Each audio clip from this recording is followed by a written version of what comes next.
Olá, estamos iniciando o programa Literatura Local desta semana, uma parceria entre a TV Câmara de Passo Fundo e a Academia Passo Fundense de Letras. E hoje nós vamos ter um bate-papo aqui repleto de literatura. Nós vamos conversar sobre o livro A Rosa do Povo e também sobre o livro Poesia e Liberdade, de Murilo Mendes. Hoje eu vou conversar com o professor doutorando em Letras e Literatura e que escreveu aí uma obra fazendo interconexões entre Carlos Drummond de Andrade e Murilo Mendes. Eu vou conversar hoje com o professor Tiago Miguel Steven.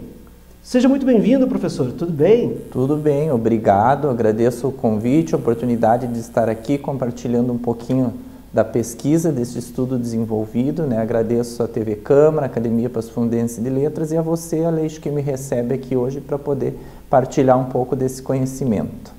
Vamos começar falando sobre o livro, que eu achei um livro assim super interessante, né? O jogo ficcional entre o real e o imaginário. A guerra em A Rosa do Povo e Poesia e Liberdade. Sobre o que trata o livro? Ele faz uma conexão entre essas duas obras de literatura? Exatamente. Partindo inicialmente, antes da conexão, né, todos os meus estudos, não só desse livro, mas outros artigos que eu tenho escrito, eles têm sempre por foco a relação da literatura com as diversas ciências sociais. Literatura com a história, com o direito. No caso desta obra, é a literatura com a história, né? Foi pego um tema histórico, um acontecimento histórico, a Segunda Guerra Mundial, foi feita uma seleção de quais poetas abordavam esse tema e depois de quais obras, chegando-se então a Rosa do Povo e Poesia e Liberdade, dois poetas com distintos modos de escrita, e foi feita a análise de alguns poemas selecionados de cada obra, estabelecendo um comparativo. Ele é um livro que ele parte, então, do tema principal, é a guerra. Perfeito. A Segunda Guerra Mundial. Isso. E até para apresentar aí para o público, né, que talvez não esteja familiarizado, né, para quem não é um leitor, né, A Rosa do Povo é um dos livros mais importantes da poesia brasileira, que fala justamente sobre, foi escrito durante esse período da Segunda Guerra Mundial. Foi lançado durante esse período, não lembro exatamente qual ano que ele foi lançado. 1945. 1945, no último ano da Segunda Guerra Mundial. E A Rosa do Povo, ela traz poemas, esse livro traz poemas inspirados naquele momento que a humanidade estava vivendo, né? E o Carlos Drummond de Andrade se consagrou, acho que principalmente através desse livro, né? Acho que foi o ápice, digamos assim, da poesia dele, como um dos maiores poetas da história do nosso país. Bem, isso que tu colocas, né? Foi um livro, porque a literatura, na verdade, ela reflete muitas vezes sobre o que aconteceu, digamos, no passado. Mas no caso dessa obra, o Drummond consegue fazer essa conexão porque ele está tratando da temática da guerra em diversos poemas constantes na Rosa do Povo, que foram escritos durante o período da Segunda Guerra Mundial e também publicados quase no fim da Segunda Guerra, no ano de 1945. Então, é o momento em que está, o momento social que está ocorrendo, né, ele reflete dentro da poesia. O mesmo ocorre com Murilo Mendes em Poesia e Liberdade, também é um livro escrito e publicado justamente quando nós vivíamos o período da Segunda Guerra Mundial, né? O conflito bélico do qual todos os países estiveram envolvidos, não havia como tanto Murilo quanto Drummond também se furtar a tratar dessa temática nas suas obras. E é interessante, né? Isso eu já falei em outros programas. A literatura, quando ela é bem feita, quando ela é de fato literatura, ela pode ser analisada em diversos níveis, né? O nível social, né? O nível histórico, o nível social e o nível individual, né? Porque os poemas, eles falam, por exemplo, a poesia, ela fala nesses três níveis, e essa fala que a poesia tem atravessa os tempos. Então, esses livros, eles ainda se comunicam conosco. Apesar de terem sido escritos há mais de 50, 60 anos, eles ainda falam para nós sobre liberdade, sobre desejos, aspirações que a humanidade ainda tem. Exatamente. E é algo que, né, são, como tu disseste, foi escrito há um certo tempo, mas que continua atual justamente porque consegue transmitir e comunicar aquele período, tanto pelo viés social, pelo viés histórico, mas também trazendo uma carga de subjetividade e de humanização, que eu acho que é o que hoje, frente à sociedade que nós vivemos, né, a literatura, especialmente a Rosa do Povo e Poesia e Liberdade, nos possibilitam, enquanto leitores, ter essa experiência estética no sentido não apenas do conhecimento, mas justamente da humanização, porque a guerra, como um momento que ocorreu, como um fato que ocorreu, a guerra acabou, digamos assim, trazendo um endurecimento, um embrutecimento das pessoas. E a poesia surge, então, na contramão, né, para trazer essa humanização, que eu acho que é fundamental, principalmente nos dias atuais. Por que A Rosa do Povo?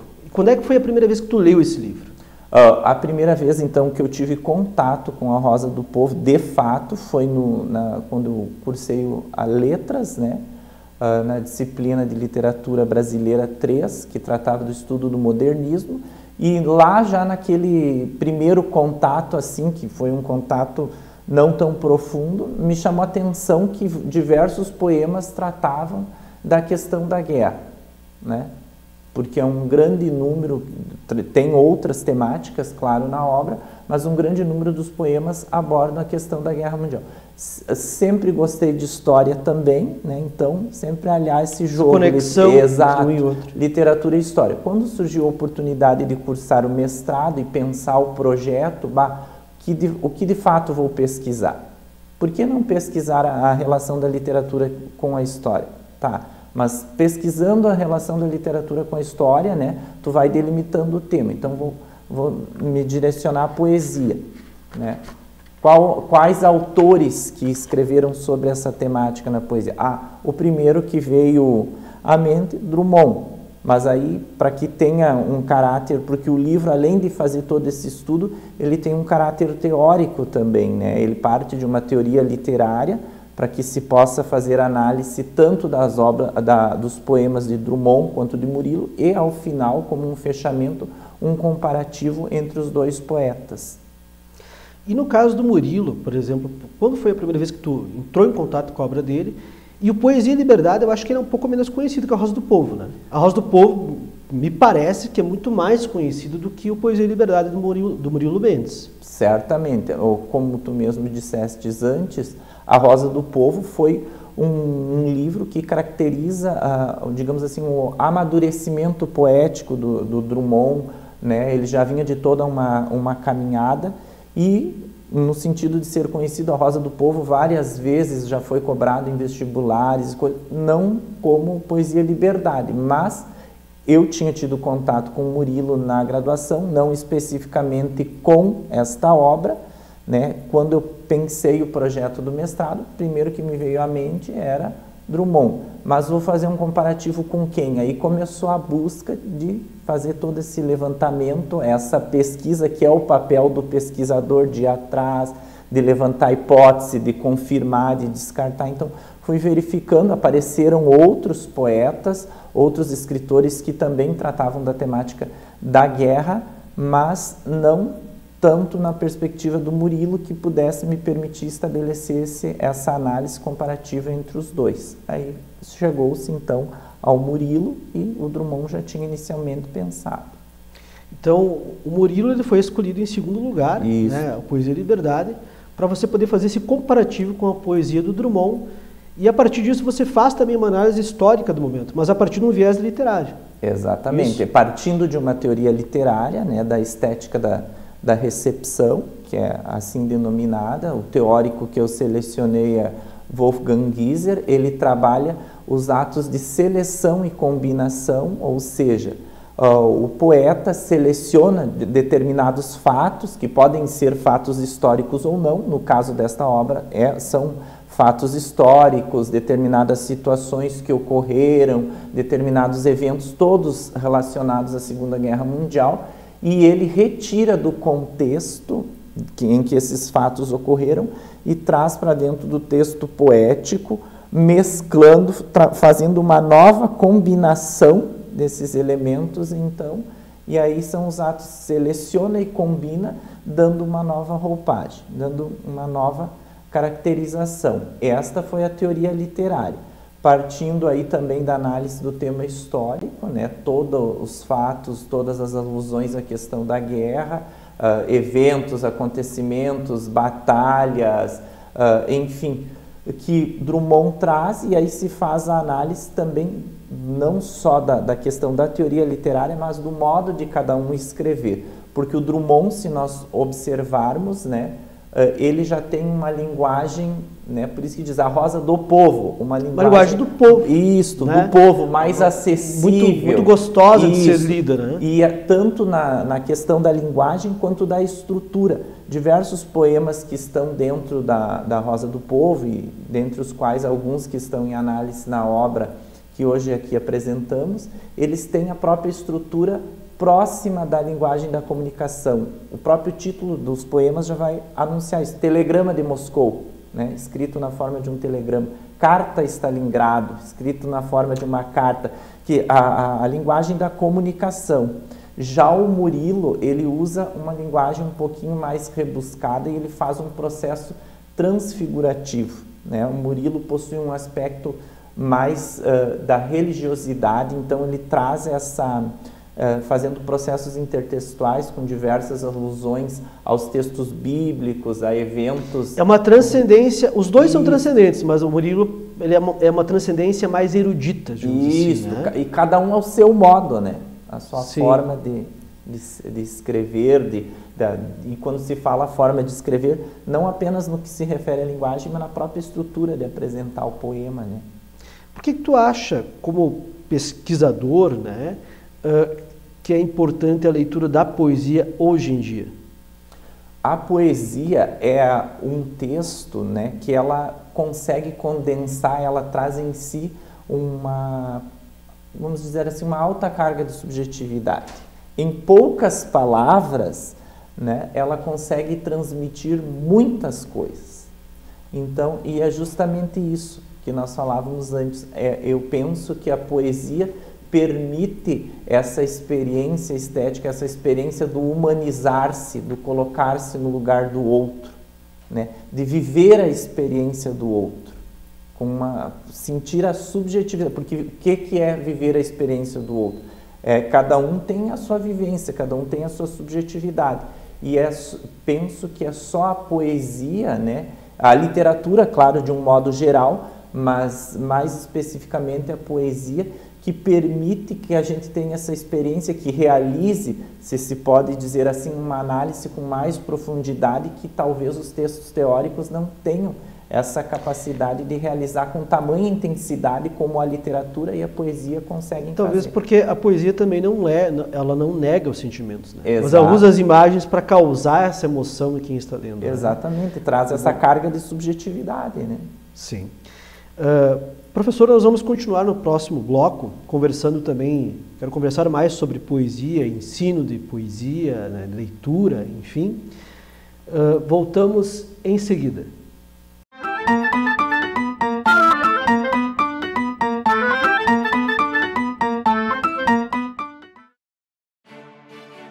A Câmara de Vereadores é a Casa do Povo. Aqui são criados, votados e aprovados os projetos de lei que definem o rumo e o futuro do nosso município. A Câmara de Vereadores também exerce a função fiscalizadora, supervisionando as ações e decisões do Poder Executivo. Faça parte das decisões. Quando a comunidade participa, a cidade cresce. E as conquistas são de todos. Câmara de Vereadores de Passo Fundo.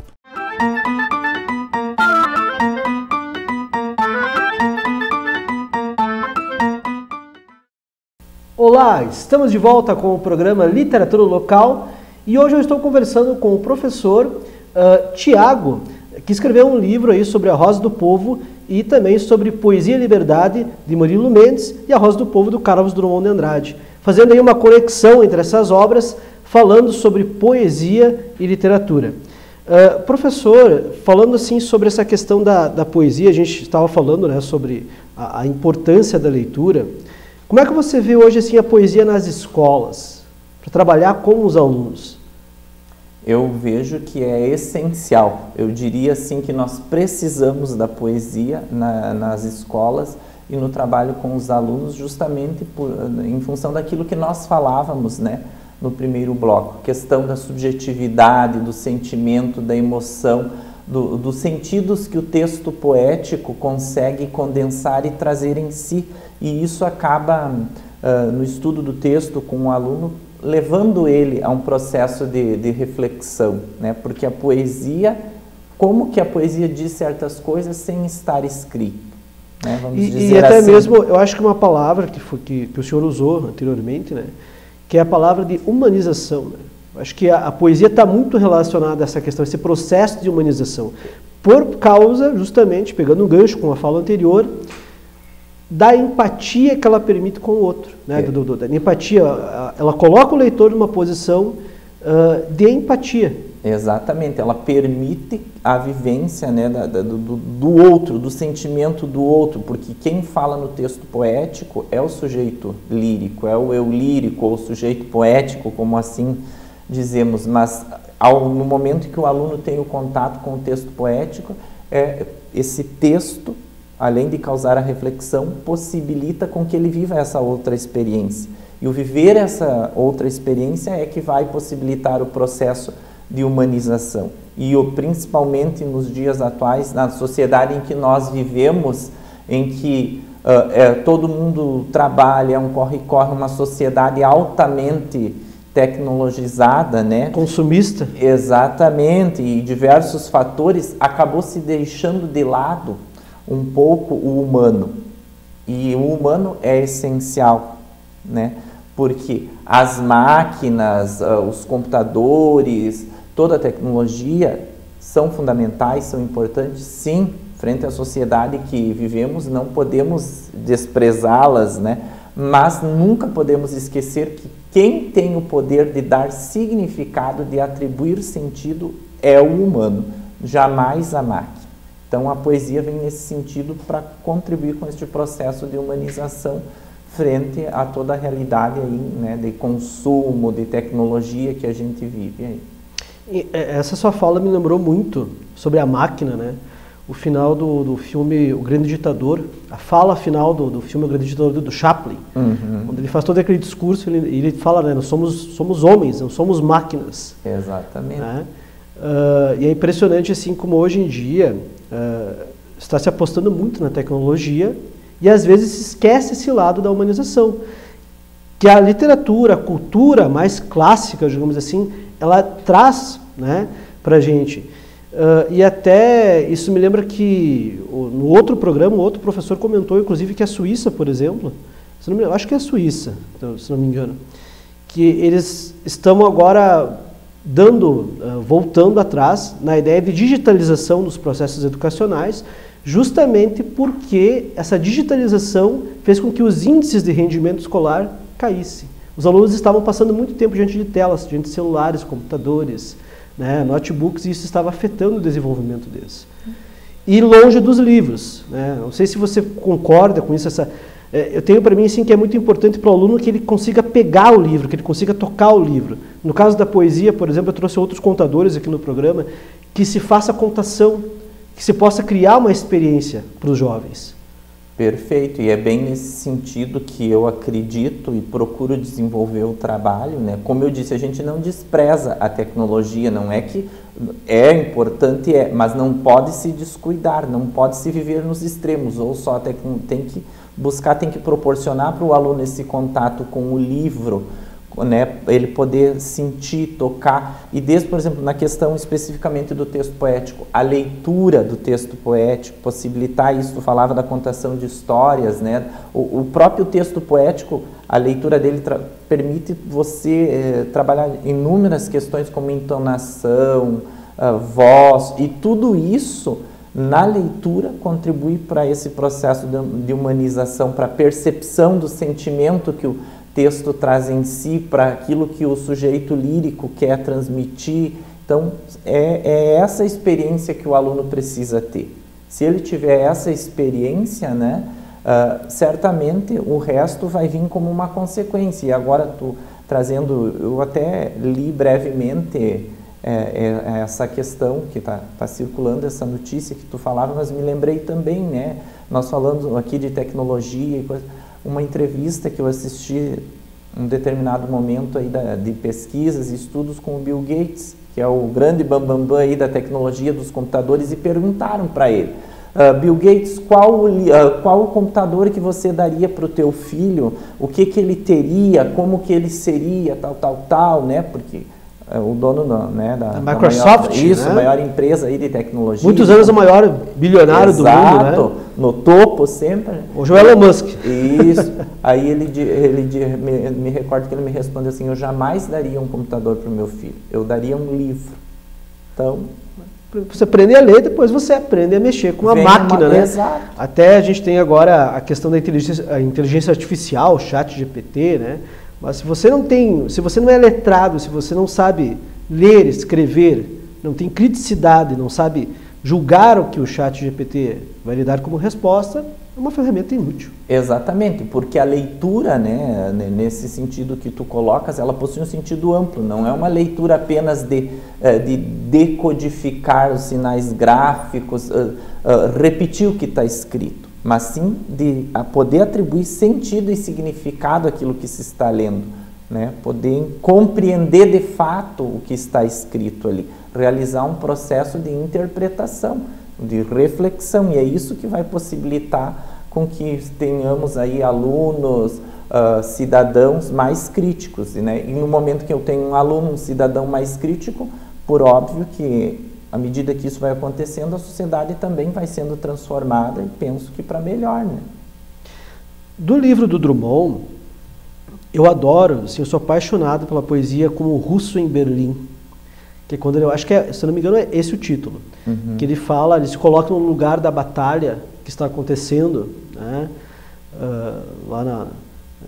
Eu não sei se é com o Russo em Berlim, acho que é com o Russo em Berlim, quando eles estavam invadindo em Berlim, não me lembro exatamente o nome da poesia, mas porque ele descreve as batalhas que vão ocorrendo através da poesia dele, e ele se coloca no lugar dos soldados que estão lutando contra o nazismo, inclusive, né?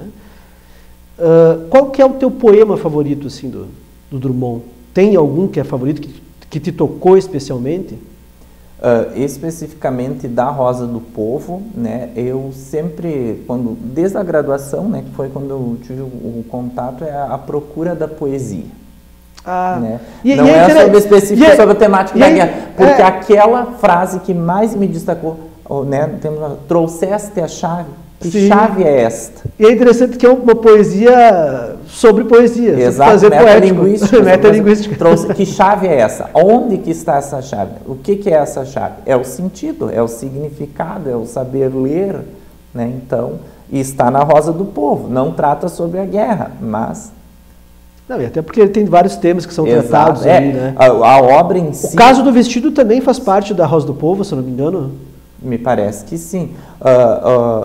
No caso da obra, são poemas específicos sobre a guerra, porque é uma pesquisa, né, que foi desenvolvida, você tem que delimitar. Focar. Exatamente, mas não podemos delimitar Drummond apenas a poemas sobre a guerra. Drummond é muito mais do que isso, né? Diversas temáticas sobre o amor, sobre sentimentos diversos, sobre vida familiar. Enfim, a poesia de Drummond é vasta para se restringir apenas à questão da guerra. Aqui, porque o objeto de pesquisa era esse, né? Não, e ele traz também a imagem, no próprio título da rosa, essa rosa do povo, uma poesia mais acessível para o povo. E essa rosa que ele fala, nasceu uma flor, né, no asfalto, é feia, mas é uma flor. Quer dizer, a poesia moderna que está nascendo, talvez você não era tão agradável para a maioria das pessoas naquela época, porque era uma poesia, era uma época que ainda se praticava a poesia parnasiana, né, aquela poesia totalmente metrificada.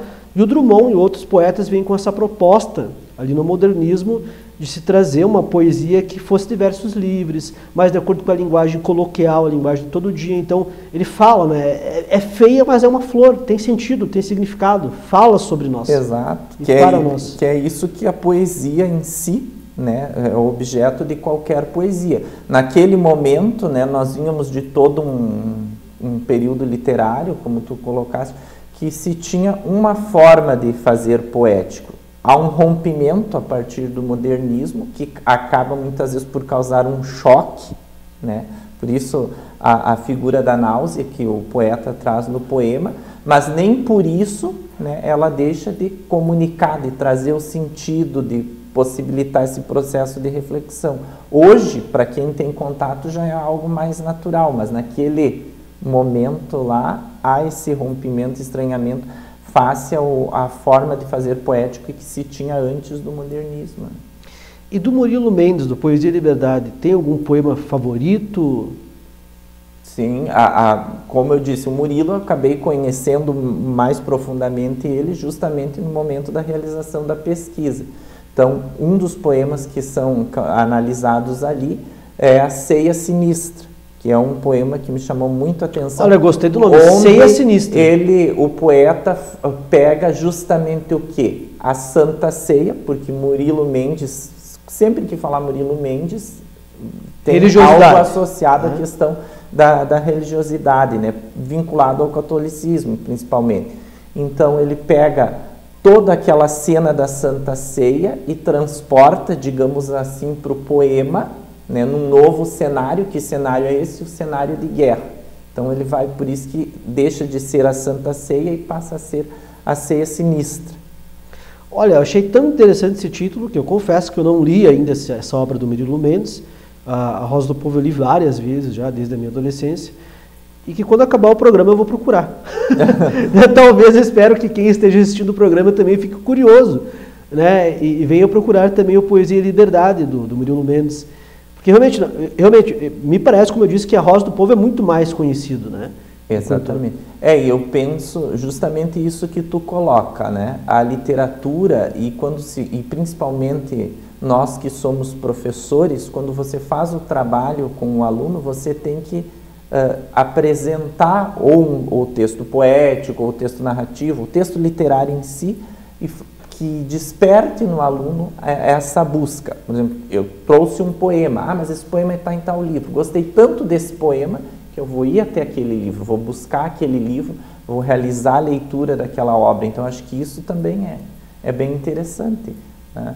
Dentro da obra, como eu disse, não é analisado a Rosa do Povo, foram selecionados poemas da Rosa do Povo, né, mas que a partir dessa obra também, quem tiver a oportunidade de ler, possa reler, revisitar a Rosa do Povo, para muitos, e outros talvez até ter essa experiência aí de ir, talvez pela primeira vez lá em Poesia e Liberdade, e também ter contato com Murilo Mendes nessa outra forma de fazer poética. Não, e até mesmo se aprofundar na leitura desses livros, né? Porque, como diria o Ítalo Calvino, quando a gente tem um clássico, né? O clássico a gente está sempre relendo, né? Exatamente. A gente lê um livro, fica com ele para o resto da vida na nossa memória, e a gente vai revisitando esse livro e essa memória ao longo da nossa vida, e a percepção nossa vai mudando. Justamente. Cada leitura que nós fizermos desta obra não é a mesma leitura de anteriormente, até porque quando li pela primeira vez ou pela segunda, eu era uma outra pessoa. Hoje eu sou outra pessoa. Face a caminhada que tu vai fazendo de leituras, de vivências, de experiências, e tudo isso vai te fornecendo, digamos assim, um material, vai te constituindo, como muitos teóricos da leitura e da literatura dizem, a tua biblioteca interna, que vai possibilitar essa releitura, né, ou esta nova leitura daquela obra que já foi lida talvez lá adiante no passado. Professor, o assunto, a conversa está muito interessante, nós precisamos encerrar, infelizmente.